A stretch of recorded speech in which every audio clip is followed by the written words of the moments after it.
तो फ्रेंड्स हम लोग यहाँ पे अभी दो चर वाले जो रैखिक समीकरण है इस चैप्टर को देखने वाले हैं। ठीक है, यहाँ पे थोड़ा सा हम लोग बेसिक बात करेंगे। ठीक है, जैसे कि देखिए दो चर वाले रैखिक समीकरण मतलब इसमें दो चर रहेगा। ठीक है, और जब दो चर रहेगा तो हमें इसको सॉल्यूशन करने के लिए सोल्व करने के लिए दो समीकरण चाहिए होगा। ठीक है, तो यहाँ पे दो समीकरण होगा तो इसलिए समीकरण युग्म इसको बोलेंगे। समीकरण युग्म का मतलब होता है जोड़ा। इसमें चर होगा और अचर होगा। ठीक है, चर मतलब जो A B C D X Y Z जो रहता है। ठीक है, यानी ए से जेड तक चर का मान फिक्स नहीं होता, ये बदलता रहता है, तो ये चर होता है, हमने पहले पढ़ा था। अचर जो होता है वो फिक्स होता है, इसका मान नहीं बदलता। जैसे 3 5 6 7 कोई भी नंबर ले लेंगे तो वो अचर राशि होता है। इसका जो रूप होता है इस फॉर्म में हो सकता है A X plus B Y plus C. ठीक है, और बराबर 0 इस फॉर्म में जनरली रहता है। ये ए जो है और बी जो है ये वास्तविक संख्या होगा। ठीक है, उसके बाद एक्स और वाई जो है यहाँ पे चर होंगे और ये ए और बी जो होगा वो अचर वास्तविक संख्या होगा। ये एक अचर राशि होगा सी। और अगर इसमें बराबर हम लोग लगा दे तो इस अलग मतलब होता है। जैसे अगर इतना सिर्फ इतना की बात किया जाए तो ये हमारा बहुपद होगा जो हमने पहले पढ़ा, उसमें बराबर का चिन्ह नहीं होता है, सिर्फ बहुपद में इतना ही होता है। लेकिन अगर इसमें बराबर लगा दे और कुछ बराबर के बाद अगर हो तो उसको हम लोग बोलेंगे समीकरण। ठीक है, इसमें सिर्फ एक घात है कुछ नहीं, तो एक घात वाला ये समीकरण है, इसलिए इसको बोलेंगे रैखिक समीकरण। ठीक है, रैखिक का मतलब एक घात वाला होता है, तो एक घात वाले को रैखिक बोलेंगे। उसके बाद यहाँ पे जो ए और बी है और जो सी है ये कोई वास्तविक संख्या हो सकता है, वो परमेय भी हो सकता है अपरमेय भी हो सकता है, कोई भी संख्या हो सकता है, लेकिन जीरो नहीं हो सकता, जीरो के बराबर नहीं हो सकता। क्योंकि अगर यहाँ पे जीरो होगा तो ये टोटली अगर एक्स वाई की जगह पे कुछ भी हो वो टोटली जीरो हो जाएगा। क्योंकि आपको पता है जीरो में किसी भी चीज़ से गुना करेंगे तो वो जीरो हो जाता है। इसका जो व्यापक रूप होता है वो इस प्रकार से होता है A X plus B Y plus C बराबर 0। चूँकि इसमें दो समीकरण होता है तो इस वाले को हम लोग A1 बोलेंगे, इसको B1 बोलेंगे, इसको C1 बोलेंगे। और इसका अगला जो समीकरण होगा उसमें A2 और ये B2 और ये C2 बोलेंगे। ठीक है, तो ये हमारा व्यापक रूप होता है, इसको बोलते हैं समीकरण युग्म। चूँकि दो समीकरण है युग्म बोलते हैं, या फिर इसका मतलब होता है जोड़ा। इस स्थिति इसका देखिए कई स्थिति होता है। पहला कंडीशन है कि अगर यहाँ पर A1 A2 क्या है, यही जो समीकरण है इसमें कुछ संख्या होगा तो इसका A1 और इसका A2 का अनुपात और इसका B1 और B2 का अनुपात। ठीक है, यानी ये दोनों अगर इक्वल नहीं है, बराबर नहीं होगा, तो इस समय अगर इसका हम लोग ग्राफ बनाएंगे तो वो प्रतिच्छेद करेगा। जब भी हम लोग ग्राफ बनाएंगे इस प्रकार से तो वो एक दूसरे से प्रतिच्छेद करेगा और एक बिंदु पर ही प्रतिच्छेद करता है, आपको पता है। तो इसलिए इसका जो हल होगा वो एक हल होगा, यानी यूनिक हल होगा, अद्वितीय हल होगा। ठीक है, और इसको बोलेंगे संगत। ठीक है, ये संगत होगा और अद्वितीय हल होगा और प्रतिच्छेद करेगा ग्राफ में अगर हम लोग देखें तो। ठीक है, कंडीशन क्या है कि यहाँ पे A1 बटा A2 is not equal to B1 बटा B2। और दूसरा कंडीशन में यहाँ पर A1 और A2 बराबर B1 B2 अगर इक्वल होगा, लेकिन C1 बटा C2 के इक्वल नहीं होगा इतना, तो ये हम लोग बोलेंगे कि इसका कोई हल नहीं होगा। ठीक है, और ये जो होगा असंगत होगा। ठीक है, अगर इसको ग्राफ में अगर देखेंगे तो इसकी दोनों रेखाएं जो होगा वो समानांतर होगा, पैरेलल होगा, जो कभी प्रतिच्छेद नहीं करेगा। तो ये हमारा पहला कंडीशन प्रतिच्छेद करेगा, दूसरा प्रतिच्छेद नहीं, समानांतर होगा, इसका कोई हल नहीं होगा, इसका इधर बराबर नहीं होता है। ठीक है, तीसरा कंडीशन है तीनों इक्वल रहेगा, A1 बटा A2 B1 बटा B2 और C1 बटा C2, ये तीनों इक्वल रहेगा। और इसका जो ग्राफ होगा वो दोनों रेखा एक ही रेखा पे होंगे। ठीक है, मतलब रेखा भी कई बिंदु से मिलकर बनता है, तो ये सभी बिंदु पर प्रतिच्छेद करेगा, मतलब अनंत बिंदु। चूँकि रेखा का कोई फिक्स नहीं होता है और उसका भी बिंदु जो होगा वो अनंत ही होगा, तो ये अनंत बिंदु पर प्रतिच्छेद करते हैं। ठीक है, दो रेखा एक ही रेखा पे होंगे तो ये वो बोलेंगे, इसको संपाती रेखा बोलेंगे और इसका आश्रित संगत समीकरण बोलेंगे। ठीक है, और इसका अनेक हल होगा। ठीक है, जब तीनों इक्वल होगा तो अनेक हल। ठीक है, अगर यहाँ पे इक्वल नहीं है तो कोई हल नहीं। ठीक है, इधर इक्वल रहेगा तो, और अगर इधर इक्वल नहीं है इसका मतलब अद्वितीय हल होगा और ये प्रतिच्छेद करेगा। ठीक है, तो ये तीन कंडीशन है यहाँ पर, इसको ध्यान में रखेंगे। अब हम लोग देखते हैं कुछ क्वेश्चन आंसर को। तो इसमें अगर हम देखें पहला नंबर क्वेश्चन, ये दो चर वाले रैखिक समीकरण है, तो इसमें पहला नंबर क्वेश्चन आपसे बोल रहा है कि यहाँ पर निम्नलिखित में से कौन रैखिक समीकरण नहीं है। ठीक है, तो रैखिक समीकरण नहीं है मतलब कि जिसका घात एक के अलावा होगा, अगर एक घात वाला होगा तो वो रैखिक समीकरण होगा, बराबर होना चाहिए तो समीकरण होगा, ठीक है। रैखिक का मतलब एक घात होना चाहिए। तो पहला वाला ऑप्शन में देख रहे हैं ये समीकरण है, लेकिन यहाँ पे एक ही घात है, इसका कुछ नहीं तो एक घात, इसका भी कुछ नहीं तो एक घात है। लेकिन दूसरा वाला ऑप्शन में देख रहे हैं हम लोग ये द्विघात समीकरण है, ये रैखिक समीकरण नहीं है, तो बी वाला ऑप्शन हो जाएगा, ये रैखिक समीकरण नहीं होगा। बाकी यहाँ पे जो भी देख रहे हैं वो रैखिक समीकरण होगा। दूसरा नंबर क्वेश्चन है किसी रैखिक समीकरण x प्लस वाई बराबर 6 के कितने हल होंगे। तो x प्लस वाई अगर इस कंडीशन में होगा ना, तो x प्लस वाई यहाँ पर बराबर 6 है, तो इसका अनेक हल होगा, अनंत हल होगा, ठीक है। अब क्यों अनंत हल होगा, क्योंकि देखिए x और y, यहाँ पे x हम लोग कुछ भी रखेंगे तो y का मान आएगा उसके बाद उसके अनुसार। जैसे x बराबर 2 रखें तो यहाँ पे y बराबर 6 है, 2 इधर जाएगा तो y बराबर कितना हो जाएगा, 4 हो जाएगा। चूँकि ये प्लस में इधर आएगा माइनस में, 2 रखने पर y बराबर 4 आया, ठीक है। उसी प्रकार से अगर हम लोग x कुछ रखें 3 रखें तो y बराबर 3 आएगा, ठीक है ना। चूँकि आपको पता है, और कुछ भी रखेंगे जितना बार हम लोग मान रखेंगे कुछ ना मान कुछ आएगा ही, ठीक है। 5 रखेंगे तो 1 आएगा, 8 रखेंगे तो यहाँ पे माइनस में आएगा 2, ठीक है। 10 रखेंगे तो माइनस में 4 आएगा। तो जितना बार रखेंगे उतना बार मान आएगा, इसलिए बोलेंगे इसका 1-2 हल नहीं होगा, इसका अनगिनत हल होगा। तो इसका ऑप्शन नंबर सी आप लोग यहाँ पे देख सकते हैं, ऑप्शन नंबर सी इसका राइट आंसर होगा। तो समझ गए, ये हमारा तीसरा नंबर क्वेश्चन बोल रहा है कि रैखिक समीकरण का घात होता है। तो आपको पता है कि रैखिक समीकरण का घात जो होता है वो 1 होता है, तो ये ऑप्शन नंबर बी आपको दिख रहा है कि 1 होता है। चौथा नंबर है कि रैखिक समीकरण जो है, रैखिक समीकरण का आलेख किस प्रकार का होता है। तो जो रैखिक समीकरण रहेगा एक घात वाला, उसका जो आलेख होगा वो एक सरल रेखा में होगा, ठीक है ना। इस प्रकार से होगा, सरल रेखा में होगा, इस प्रकार से, ठीक है। तो जैसे हमने बहुपद में देखा था वो कई तरीके से वहाँ पे ग्राफ बन रहा था, लेकिन जो रैखिक होता है एक घात वाला होता है वो सरल रेखा में बनता है। द्विघात समीकरण वो सब हम लोग बाद में पढ़ेंगे, बट जो रैखिक समीकरण होगा वो सरल रेखा में होगा, इस प्रकार से होगा, ठीक है। तो यहाँ पे ऑप्शन नंबर सी आपको दिख रहा होगा, ये राइट आंसर होगा। और अगला है 5वां नंबर क्वेश्चन, रैखिक समीकरण का आलेख खींचने के लिए कम से कम कितने बिंदुओं की आवश्यकता होता है। तो देखिए रैखिक समीकरण का अगर आलेख खींचना तो कम से कम तो 2 बिंदु चाहिए, जैसे एक बिंदु यहाँ, एक बिंदु यहाँ। अब इसको मिलाएंगे तो ही ये आपका एक रेखा बनेगा, चूँकि ये सरल रेखा में होता है। तो कम से कम 2 बिंदु होना चाहिए, ठीक है ना। कम से कम 2 बिंदु होना ही चाहिए, उससे कम नहीं तो फिर रेखा बनेगा ही नहीं, ठीक है। 6 नंबर क्वेश्चन है कि समीकरण युग्म इतना है, ठीक है। a1x b1y बराबर c1 और a1, ये इस प्रकार से हमने पहले बताया, उस प्रकार से ये व्यापक रूप में है कि हल संगत अद्वितीय हल अविरोधी और रेखाएं प्रतिच्छेद करेगी, ये हमने पता। देखिए यहाँ पे संगत बोल रहा है, अद्वितीय हल होगा। अद्वितीय हल मतलब यूनिक, यूनिक हल होगा। तो हम बताए थे कि यूनिक हल का क्या होता है, वो प्रतिच्छेद करेगा यूनिक हल में, ठीक है, एक बिंदु पर। तो एक हल होगा इसका।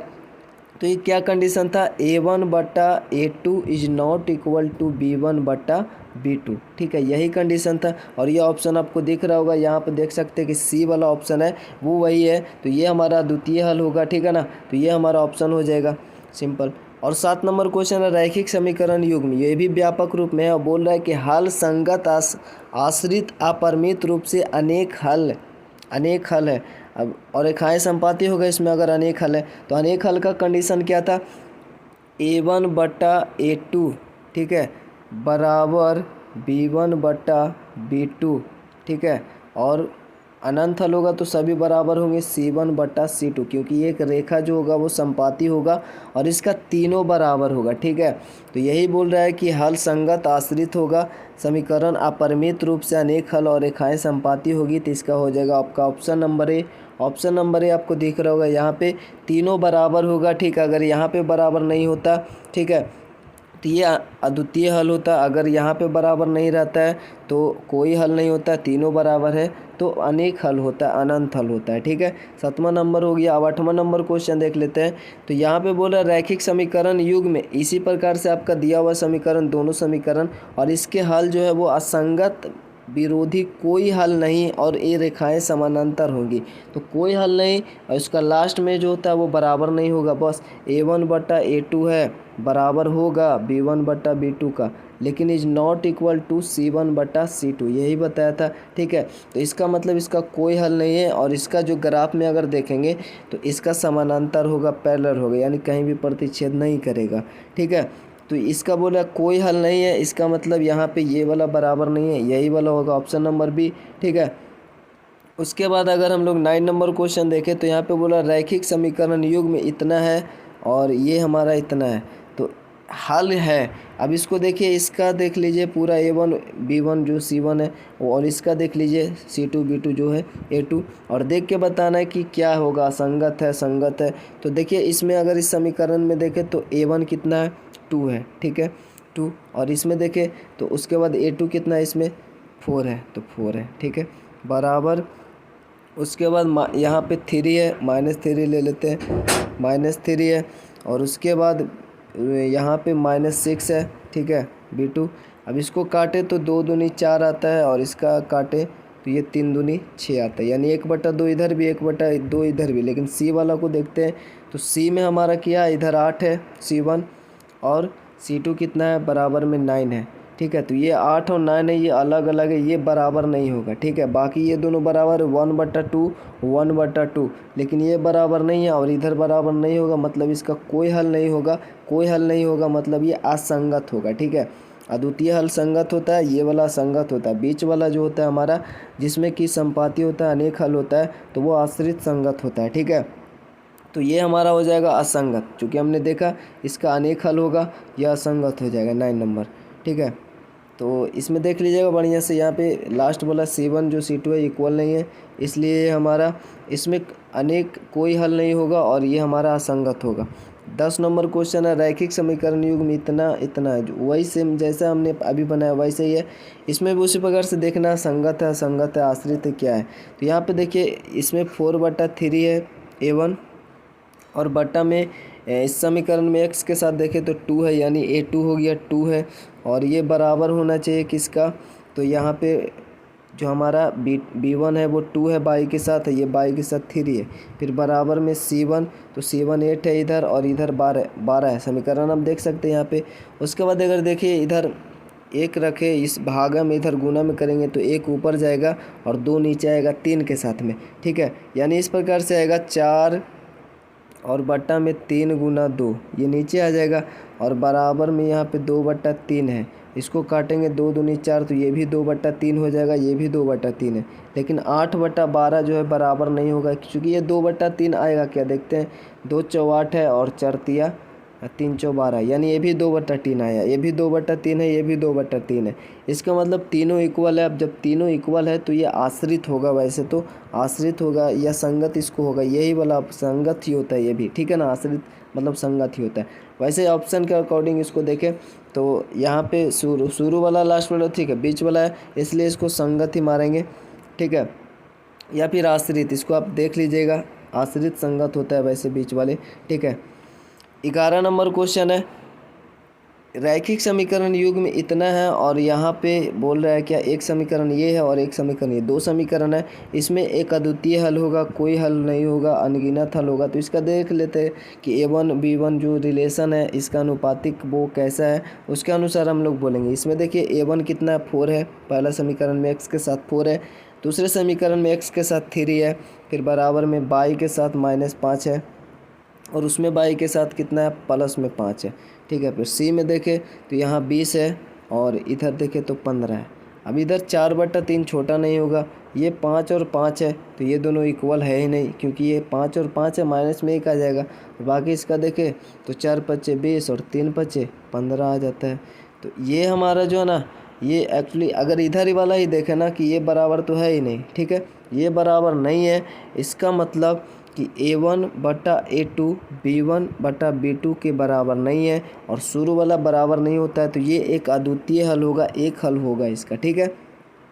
उधर देखना ही नहीं, इधर तो ये है ही नहीं बराबर, तो इधर वाला ही देखना है, और इधर बराबर नहीं है, इसका मतलब इसका अद्वितीय हल होगा, एक हल होगा। तो इसका आपका ऑप्शन हो जाएगा ये वाला, ठीक है। चूँकि 4 इधर 3 है, 4/3 है, लेकिन ये 5 है बाई वाला, तो ये बराबर नहीं होगा, अद्वितीय हल हो जाएगा।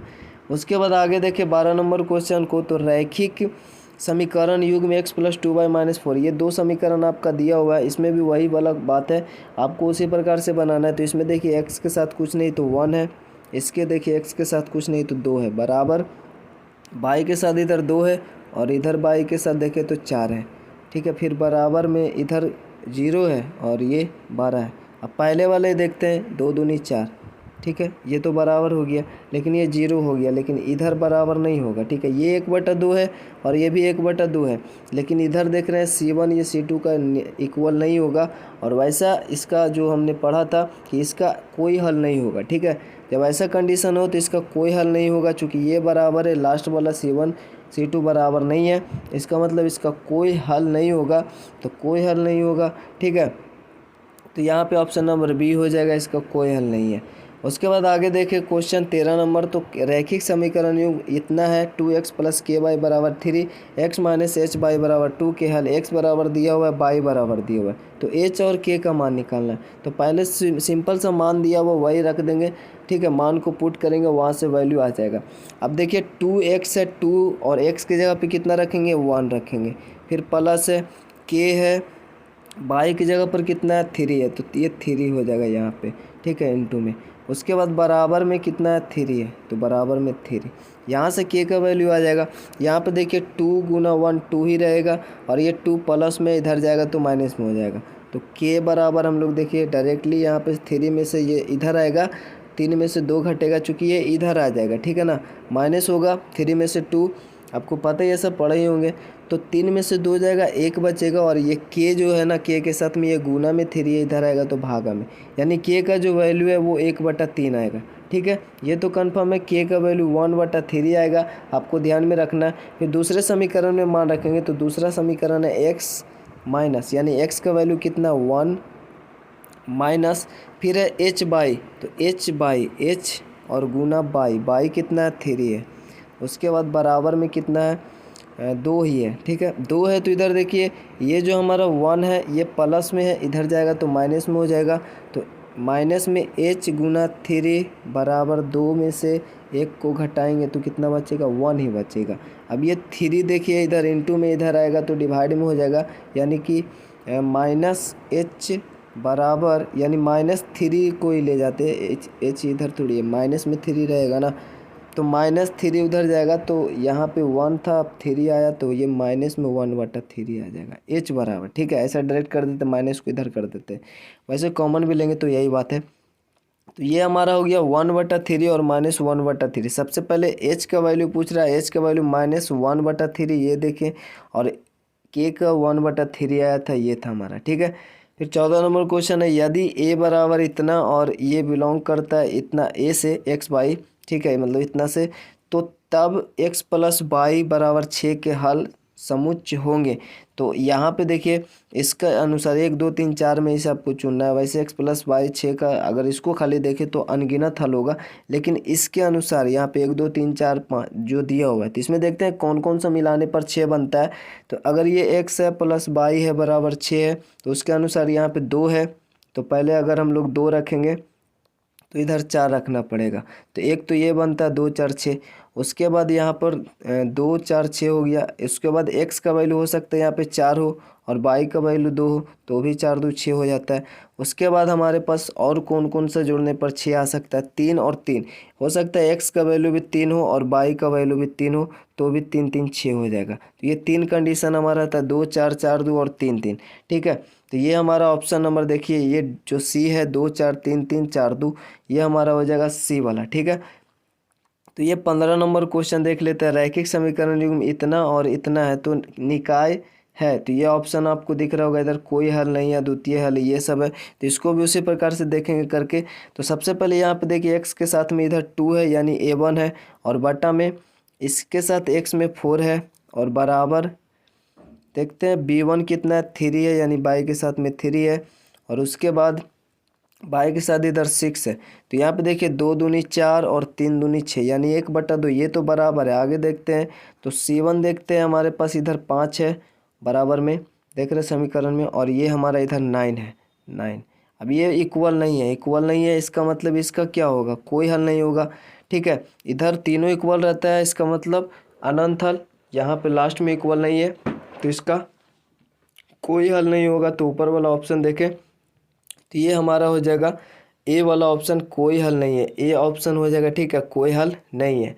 तो इसका हो गया। अब यहाँ पे वीडियो लंबा हो जाएगा, नेक्स्ट वीडियो में हम लोग बाकी क्वेश्चन जो भी है उसको देख लेंगे। तो वीडियो के पे एंड करते हैं, बाकी लाइक कमेंट शेयर कर दीजिएगा, चैनल पर नया चैनल को सब्सक्राइब करके बेल आइकन को प्रेस कर दे। मिलते हैं नेक्स्ट वीडियो में, तब तक के लिए जय हिंद जय भारत।